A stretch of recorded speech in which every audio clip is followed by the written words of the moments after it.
Hello everyone, welcome to Max Brain. இன்னைக்கு இந்த வீடியோல நம்மளோட CTET எக்ஸாம் பத்தி நம்ம பார்க்க போறோம். ஸோ CTET உடைய இன்ஃபர்மேஷன் புல்லட்டின் இப்போ நமக்கு வந்துருச்சு. ஸோ டிசம்பர் 2024க்கு நமக்கு அப்ளிகேஷன் ஃபார்ம்ஸ் ஸ்டார்ட் ஆயிடுச்சு. ஃப்ரம் 17th செப்டம்பர்லேருந்து 6th அக்டோபர் வரைக்கும் அப்ளை பண்ணலாம். ஸோ இந்த வீடியோவில் வந்து I am going to focus on the information bulletin, the main points which are given in the information bulletin regarding the CTET exam for CTET December 2024. Already நம்மளோட சேனல்ல வந்து நிறைய videos போட்டிருக்கேன். ஃபார் மேக்ஸ் வந்து பர்டிகுலராக CTET பற்றி paper 2 மேக்ஸுக்கு videos போட்டிருக்கேன். So in future I also start post for the other subjects. For those who are not aware of it, this video will be very useful for you. So please listen through it. So நம்மளோட எக்ஸாமுக்கு வந்து online application எப்போ start ஆகுதுன்னா 17th செப்டம்பரில் start ஆயிடுச்சு. So apply பண்ணவங்க well and good. If you have not apply please apply.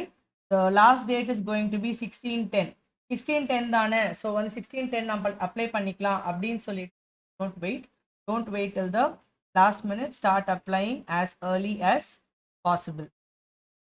இந்த last date பார்த்துட்டோம். ஸோ லாஸ்ட் டேட் கூடிய அந்த ஒரு லாஸ்ட் 1 வீக் பார்த்தீங்கன்னா உங்களுக்கு சர்வர்ஸ் பிஸியாக இருக்கும். ஸோ அப்ளை பண்ண கஷ்டமாக இருக்கும். And beyond that when you apply உங்களுக்கு எக்ஸாம் சென்டர் வந்து உங்களுக்கு லாஸ்ட் ஆப்ஷனாக கொடுக்குற அந்த எக்ஸாம் சென்டர்ஸ் கிடைக்கிற மாதிரி ஆயிடும் அட் டைம்ஸ். ஸோ அதனால் பார்த்து கேர்ஃபுல்லாக அப்ளை பண்ணுங்கள். அண்ட் டேட் ஆஃப் எக்ஸாமினேஷன் வந்து ஃபர்ஸ்ட் டிசம்பர்னு சொல்லியிருந்தாங்க.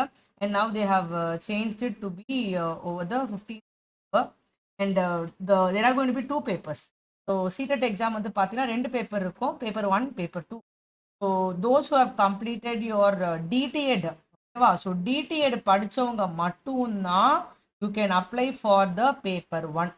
நான் DTED முடிக்கல, நான் BEd தான் முடிச்சிருக்கேன் அப்படின்னா you can apply only for the paper 2. So இதை வந்து கேர்ஃபுல்லாக நோட் பண்ணிக்கோங்க. DTED படித்தவங்க மட்டும்தான் பேப்பர் 1க்கு எலிஜிபிளாக இருக்க முடியும். Others you can apply for paper 2. So BEd படித்தவங்க நீங்கள் எக்ஸாம் எழுத போயிட்டீங்க அப்படின்னா you can directly complete your exam இந்த morning between 9:30 and 12 and then you can come back. So இல்லை நான் டிடிஎட் முடிச்சிருக்கேன் பிஎடும் முடிச்சிருக்கேன் அப்படின்னா you can apply for both paper 1 and paper 2. Okay, so அப்போ வந்து மார்னிங் உங்களுக்கு ஒரு எக்ஸாம் இருக்கும், ஈவினிங் ஒரு எக்ஸாம் இருக்கும். யாரெல்லாம் டிடிஎட் முடிச்சு பிஎட் முடிச்சிருக்கோ try to apply for both the papers. இந்த கேட்டகரிக்குள்ளே போயிடுங்க. ஸோ உங்கள் ஃபீஸ் வந்து as per your category. General ஒரு ஓபிசி நான் கிரீமி லேயராக இருந்ததுன்னா உங்களுக்கு வந்து ஏதாவது ஒரு பேப்பர் எழுதுறதா இருந்தால் it will be 1000. And for SC ST and differently able people it will be 500. And likewise ரெண்டுமே எழுதுறோம் டிடிஎட் இந்த both paper and paper apply பண்ணக்கூடியவங்க யார் அப்படின்னா டிடிஎட் முடிச்சுட்டு அண்ட் தென் பிஎடும் முடிச்சவங்க மட்டும்தான் you can apply. Okay, so இதை வந்து கேர்ஃபுல்லாக நோட் பண்ணுங்க. ஸோ எக்ஸாம் ஃபீஸை பற்றி பார்த்துட்டோம். ஸோ அடுத்தது பார்த்தீங்க அப்படின்னா வந்து நமக்கு டைமிங் பார்த்துக்கலாம். ஸோ டியூரேஷன் வந்து நமக்கு பார்த்தீங்கன்னா 2.5 hours. ஓகே, அண்ட் இந்த CTET எக்ஸாம் எப்படி இருக்கும் அப்படின்னா it will be conducted through offline mode. OMR ஷீட்டில் தான் வந்து உங்களுக்கு கண்டக்ட் பண்ணுவாங்க. ஸோ அதனால it is easy for you to get the answers correct. Okay, so இதை பார்த்துக்கோங்க. Duration is 2.5 hours. ஸோ இந்த டைமை வந்து நம்ம எப்படி மேனேஜ் பண்ணுறது, ஸோ என்ன மாதிரி நம்ம சிலபஸ் கொடுத்துருக்காங்க, இது எல்லாமே உங்களுக்கு அப்கமிங் வீடியோஸில் நான் உங்களுக்கு டீட்டெயில்டாக எக்ஸ்பிளைன் பண்ணுறேன். ஸோ அப்போ வந்து உங்களுக்கு டைம் மேனேஜ்மெண்ட் பண்ணுறதை பற்றிலாம் கூட உங்களுக்கு ஒரு ஐடியா கொடுக்குறேன். அடுத்தது பார்த்தீங்க அப்படின்னா வந்து சப்போஸ் உங்களுக்கு வந்து நிறைய கேண்டிடேட்ஸ் வந்து அப்ளை பண்ணுறாங்க அப்படி இருந்தது அப்படின்னா there are chances that 15th மட்டும் எக்ஸாம் இல்லாமல் 14th கூட நான் கண்டக்ட் பண்ணுறதுக்கான வாய்ப்புகள் இருக்குது அப்படின்னு சொல்கிறாங்க. ஸோ 15th தானே அப்படின்னு சொல்லிட்டு அன்னைக்கு ஒரு நாள் மட்டும் ஃப்ரீயாக வச்சுக்காதீங்க. 14th மனசில் வச்சுக்கோங்க. இன்கேஸ் நிறைய அப்ளிகேஷன்ஸ் வந்துட்டாங்க, நிறைய பேர் வந்து ஒரு சிட்டியில் பர்டிகுலர் சிட்டியில் நிறைய பேர் எழுதுறாங்க அப்படின்னா அவங்க எக்ஸாம் சென்டர்ஸ் வந்து கரெக்டாக பண்ண முடியல, இல்லை அவங்களுக்கு வேறு ஏதாவது அவங்களுக்கு இஷ்யூ இருந்தது அப்படின்னா there may be chances that may also be conducted on 14th. அப்போ 14th and 15th இருக்கலாம். ஸோ அதனால இந்த இதுக்கு வந்து you should be ready for it. Okay, and mode of submission of application வந்து ஒன்லி த்ரூ ஆன்லைன். அண்ட் இந்த வெப்சைட்டை வந்து please make a note of it. CTET.nic.in ரெகுலராக ஒன்ஸ் இன் அ வைல் இந்த வெப்சைட்குள்ளே போய் ஏதாவது அப்டேட் பண்ணுறாங்களா இல்லையா என்ன ஏது அப்படின்றத பார்த்துட்டே இருங்க. And this is very important. Okay, so application can be submit only through online. And apply பண்ண முன்னாடி என்ன வச்சுக்கணும் அப்படின்னா உங்களோட லேட்டஸ்ட் ஃபோட்டோகிராஃபை வந்து நீங்கள் வந்து you should have of JPG and JPG format. உங்களோட இன்ஃபர்மேஷன் புல்லட்டினில் போய் பார்த்தீங்கன்னா உங்களுக்கு வந்து அதை பற்றின இன்னும் தெளிவான டீட்டெயில்ஸ் இருக்கும். ஆஸ் இன் லைக் அது வந்து எவ்வளோ எம்பி இருக்கணும் என்ன ஏதுன்றதுலாம் உங்களுக்கு வந்து அப்ளை பண்ணுறது உங்களுக்கு தெரியும். ஸோ அதை வந்து கரெக்டாக அந்த இதுக்கேற்று நீங்கள் கம்ப்ரெஸ் பண்ணிக்கோங்க. Likewise signature. So those have not applied previously for online exams and all, please sign, please do signature in a paper and then have it safely. அதை ஃபோட்டோ எடுத்து அதை வந்து ஜேபிஜி இல்லை ஜேபிஜி ஃபார்மேட்டில் வச்சுக்கோங்க அப்லோட் பண்ணுறதுக்கு. So இதெல்லாமே வந்து நம்ம ஜென்ரலாக பார்த்தோம். இப்போ பேப்பர் 1 பேப்பர் 2க்கு நமக்கு என்னென்ன இருக்குது அப்படின்றத பார்ப்போம். ஓகே, ஸோ பேப்பர் 1 வந்து நான் சொன்னது போல இது வந்து யாருக்காக அப்படின்னா வந்து யார் யார் எலிஜிபிள் அப்படின்னா பேப்பர் 1 வந்து டிடிஎட். ஸோ வந்து யார் யாரெல்லாம் வந்து கிளாஸஸ் 1 to 5 வந்து ஹேண்டில் பண்ணக்கூடிய டீச்சர்ஸ். ஓகே, ஃபர்ஸ்ட் ஸ்டாண்டர்ட்லேருந்து 5th ஸ்டாண்டர்ட் வரைக்கும் பிரைமரி ஸ்கூலில் வந்து ஹேண்டில் பண்ணக்கூடிய டீச்சர்ஸ் வந்து அவங்க வந்து இதை பார்க்கணும். அண்ட் உங்களுக்கு போர்ஷன்ஸ் எல்லாமே பார்த்தீங்கன்னா it will only be from classes 1 to 5.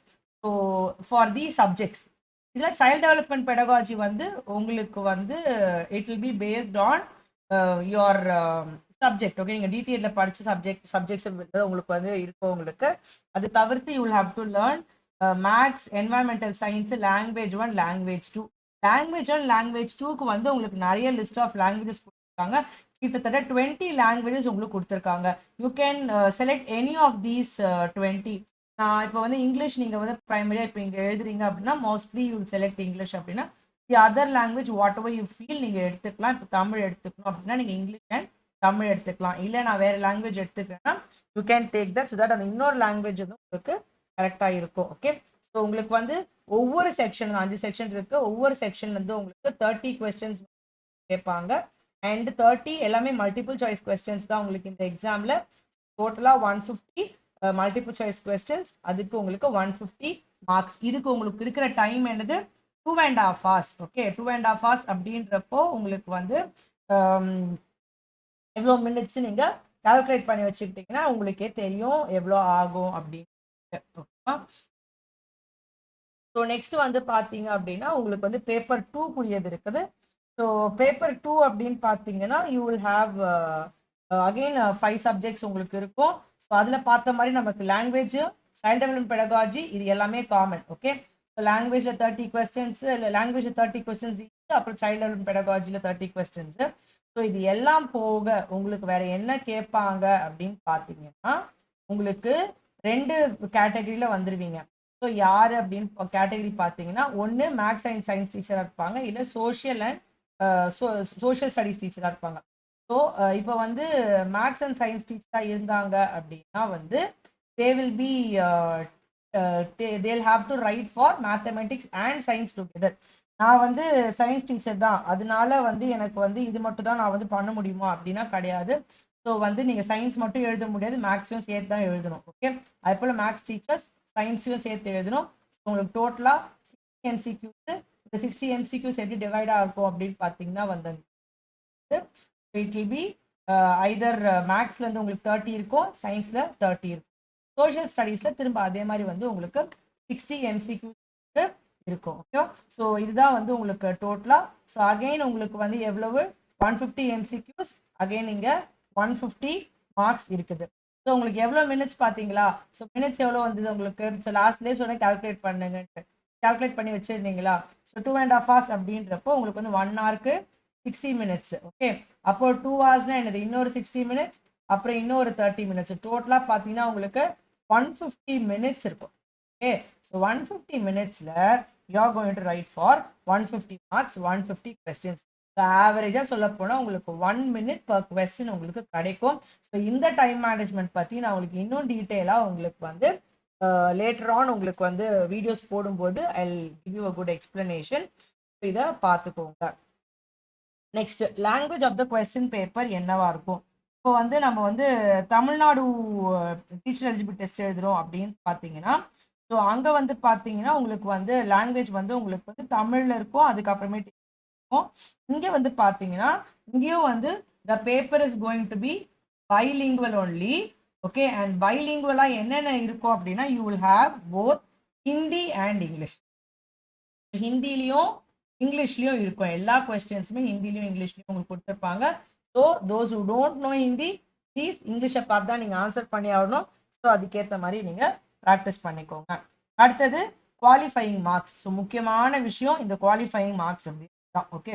So qualifying marks என்ன அப்படின்னா வந்து உங்களுக்கு எவ்வளோ அப்படின்னா உங்களுக்கு வந்து 60% இருக்கணும். ஓகே. ஸோ உங்களுக்கு வந்து பேசிக்காக உங்களுக்கு வந்து if suppose if it is going to be for உங்களுக்கு வந்து 150 மார்க்ஸ் அப்படின்னா உங்களுக்கு வந்து 150 அப்படின்றதுல உங்களுக்கு எவ்வளோ போடணும், உங்களுக்கு 60% அப்படின்னு பார்க்கும்போது you will get it to be 90 marks. So நீங்கள் 90 மார்க்ஸ் நீங்கள் வாங்கினீங்கன்னா you are qualified if you are from the general category. Okay. So ஜென்ரலாக உங்களுக்கு வந்து இல்லை உங்களுக்கு 90 மார்க்ஸ் வாங்கிட்டு என்ன கேட்டகரி வேணும் நீங்கள் வந்து குவாலிஃபைடு தான். Suppose if you are from SC ST OBC differently abled. Okay. So இந்த கேட்டகரியில் இருந்தீங்க அப்படின்னா your qualifying marks will slightly be reduce. உங்களுக்கு வந்து ஒரு ஒரு 5% வந்து உங்களுக்கு வந்து ரிலாக்ஸேஷன் கொடுக்குறாங்க உங்களுக்கு. So that would be 82.5 marks. So உங்களுக்கு வந்து 82.5 marks if it is going to be 55%. And this is applicable only for those who are in their those whose category come under SC ST OBC or differently abled. So இது வந்து அடுத்த முக்கியமான விஷயம் qualifying marks பத்தி நம்ம இப்போ பார்த்துட்டோம். Next வந்து அப்ளிகபிலிட்டி. சரி, இந்த சீடெட் எக்ஸாம் நான் பாஸ் பண்ணிட்டேன் அப்படின்னா நான் என்னென்ன பண்ணலாம் அப்படின்னா எங்கெங்கெல்லாம் எனக்கு யூஸ்ஃபுல்லாக இருக்கும். நிறைய பேருக்கு சீடெட் பற்றி தெரியல. ஸோ அதனால நான் இதை வந்து ரொம்ப முக்கியமாக போடணும்னு பார்த்தேன். ஸோ நான் உங்களுக்கு எடுத்திருக்கிறது எல்லாமே பார்த்தீங்கன்னா it is from the information bulletin. நான் எங்கேருந்து எடுக்கல, இன்ஃபர்மேஷன் புல்லட்டின்ல பார்த்தீங்க அப்படின்னா இது எல்லாமே இருக்குது. ஸோ சீடெட் வந்து எங்கெங்கெல்லாம் சென்ட்ரல் கவர்மெண்ட் ஸ்கூல்ஸில் வந்து உங்களுக்கு அப்ளை பண்ணுறதுக்கு யூஸ்ஃபுல்லாக இருக்கும். ஃபார் எக்ஸாம்பிள் கேந்திர Vidyalaya, Navodaya Vidyalaya schools, Tibetan schools. So இந்த மாதிரி நிறைய ஸ்கூல்ஸ் இருக்கு. அண்ட் தென் உங்களுக்கு வந்து அதே போல அன்எய்டட் பிரைவேட் ஸ்கூல்ஸ் நம்ம அப்ளை பண்ணலாம். ஸோ அங்கே மட்டும் தான் அப்படின்னா கிடையாது. ஸோ வந்து எனக்கு வந்து நாங்கள் வந்து ஒரு ஒரு நார்மல் ஒரு சிபிஎஸ்சி ஸ்கூல்ல இருக்கிறேன், இல்லை நான் ஒரு மெட்ரிகுலேஷன் ஸ்கூல்ல நான் வந்து வேலை தேட அப்படின்னா கூட உங்களுக்கு வந்து சீடெட் வந்து அப்ளை ஆகும். ஓகே, அப்ளிகபிளா இருக்கும் அப்படின்னு. ஓகே. அதே போல அவங்க என்ன சொல்றாங்க அப்படின்னா உங்களுக்கு வந்து இப்போ நமக்கு வந்து தமிழ்நாடு ஸ்டேட் கவர்மெண்ட் வந்து நமக்கு தமிழ்நாடு டெட் கண்டக்ட் பண்றாங்க. ஸோ அதனால அது இருக்குது.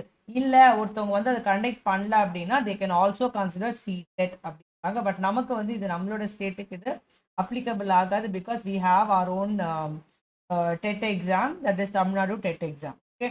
நெக்ஸ்ட் வந்து அடுத்த முக்கியமான விஷயம் என்ன அப்படின்னு பார்த்தீங்கன்னா வந்து இந்த validity period is lifetime validity, same like your Tamil Nadu dead.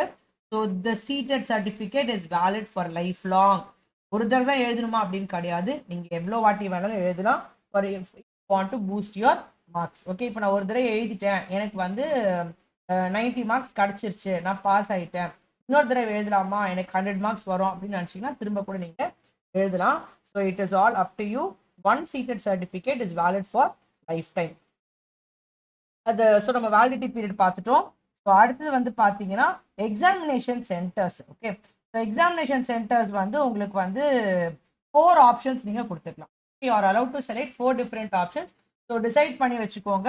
உங்களுக்கு வந்து இன்ஃபர்மேஷன் புல்லட்டின்ல வந்து this is given under appendix 4, appendix 3ல இருக்குது.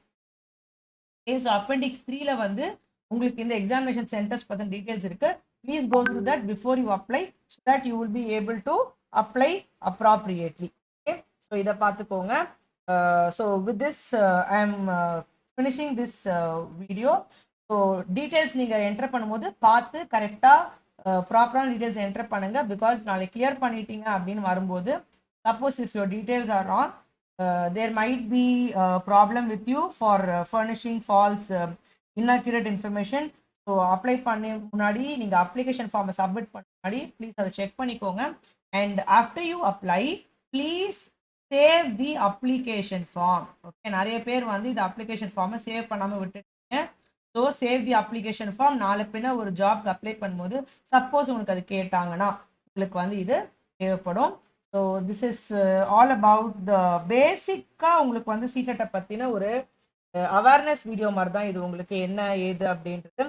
So CTET is becoming compulsory now in all private schools also. So so நிறைய ஸ்கூல்ஸ்ல வந்து சிபிஎஸ்சி ஸ்கூல்ஸ்ல மெயினா வந்து உங்களுக்கு வந்து சிடெட் வந்து கிளியர் பண்ணிக்கணும்னு எக்ஸ்பெக்ட் பண்றாங்க. இப்போ நாங்க தமிழ்நாடு டெட் வந்து உங்களுக்கு வந்து ரொம்ப ரெகுலரா வரல அப்படின்ற பட்சத்துல இருந்தாலும் உங்களுக்கு வந்து இந்த சிடெட் நீங்க கிளியர் பண்ணிட்டீங்க அப்படின்னா that will be an added advantage for you. So please apply for the CTET, and all the best for you all to hear this, and hopefully the videos which I've already posted நீங்க பார்த்திருப்பீங்க.